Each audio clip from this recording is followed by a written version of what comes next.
That about wraps it up for today. I was really hoping to go over retirement planning, but since we're out of time, I won't be able to cover it. I do have good news though. There's a great website, My Army Benefits, covers everything you need to know about reserve component retirements and survivor benefits. Google it, it's a great place to go.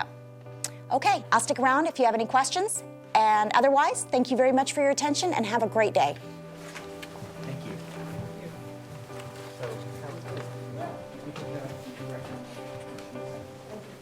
Awesome. Hey guys, what's up? I've looked at this My Army Benefits before, but it's only for active duty. How does that help the National Guard?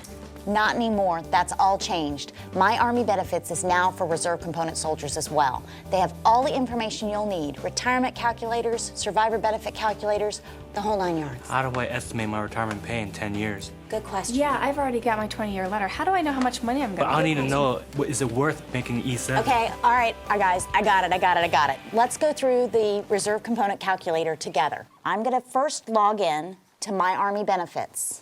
Then we're gonna go to the retirement calculator. And now I'm gonna log in.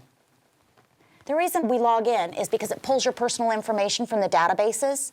It even pulls your information from DEERS on your dependents. It lists all your stuff automatically. Yeah, including your PEBD, date of birth, date of rank, previous rank.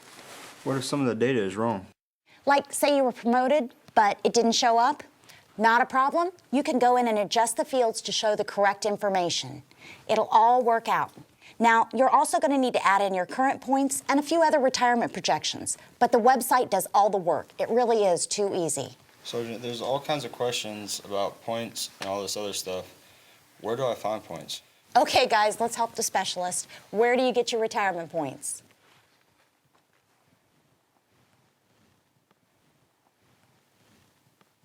Oh my. Okay, retirement points. Those things we earn at drill weekend and IDT. The more retirement points you get, the higher your retired pay. You guys follow? Okay, at least we know that. Reserve component soldiers can go to HRC My Records portal to get their information and their points. National Guard soldiers like us, we can go to our admin section or your retirement services section and they can give you your accurate points. You can also use your annual retirement point statement, your RPAM or your RPAS, but since it's only updated annually, it may not be as accurate. Now we're going to fill in some future projections for your retirement. This is where your what-if scenario would come in, Mr. Impatient. So you could enter future rank that you wanted to be, or if you wanted to stay longer, or even both. Including my 8 years active duty service? Absolutely. Or my cousin who is planning to leave the active duty and going into the reserves? Yes, both. Now, since none of you have your points handy today, I'll use my points, but this is where you would enter them in. So I'll enter my points. What's that field, the number of months in support of a contingency operation? Good question. The system automatically figures you in at your 60th birthday as your retired pay What if I eligibility don't date. want to wait till my 60th year? I got mob time, so I want to retire early. Same question. Now, if you have mobilization time since 2008, the system automatically takes that into account. You enter the number of months served under a contingency operation, and the system will subtract 90 days for every 3 months served. Then it'll give you your new retired pay eligibility date, or RPED. Pretty cool, huh? Now we're going to put in the number of years that I plan to stay on in the National Guard, and also any more years that I think I might be mobilized. Isn't this just a guess, though? Absolutely, but it's an educated guess, just like knowing when you're going to be promoted or when you want to retire. So the next thing we need to look at is if you're going to do any extended active duty or any extended schools. You want to make sure you enter those. On my part, I know I need to go to ANOC, and I really want to go to Sergeant's Major Academy. So I'm going to put another 400 points in to estimate for those. Now is the fun part. This is where you get to put your dream on. You guys get to decide what rank you think you're going to retire at and what grade or time and grade. Then the system automatically looks at the regulations and the rules and determines if you have enough time and grade from that projection to actually retire at that grade. So me, I want to be a Sergeant Major.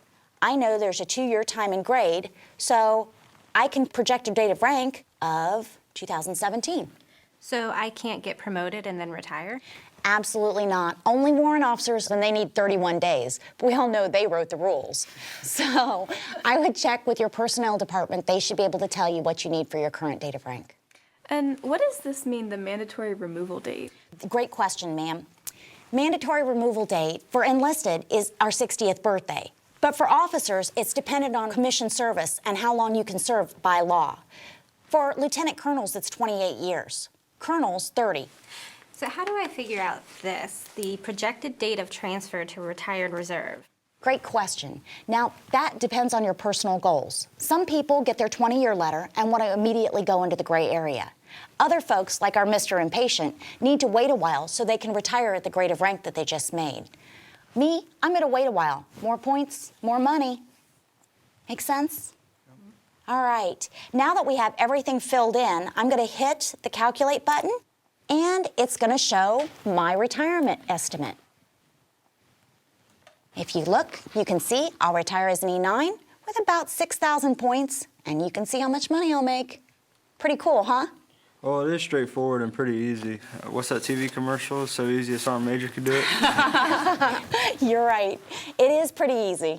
Well, the calculator works, and it appears to be pretty accurate, but there's a lot of information that you have to put into the system. I always thought that all you had to do was enter the retirement date and your grade. If you were on active duty and doing an active duty calculation, that would be correct. With the National Guard, ours is a point-based system, and it's a little more complicated. But that's why we have the website, and if you have questions as you're going along, you can call the benefits counselors listed here or check with your retirement services office, and they can give you some assistance. All right, guys, bottom line, this is your career, your retirement. Make sure you know this information. You guys got it? Awesome. My Army Benefits website is great, and it will lead you through your benefits, both federal and state. Over 150 different things they have listed that you can go and look at with your family. So make sure you get out and use this website, okay? All right, now, if there's no more questions, I think I'm gonna go grab some lunch before the next class. Okay? You guys in? Let's go. All right. Save some for me.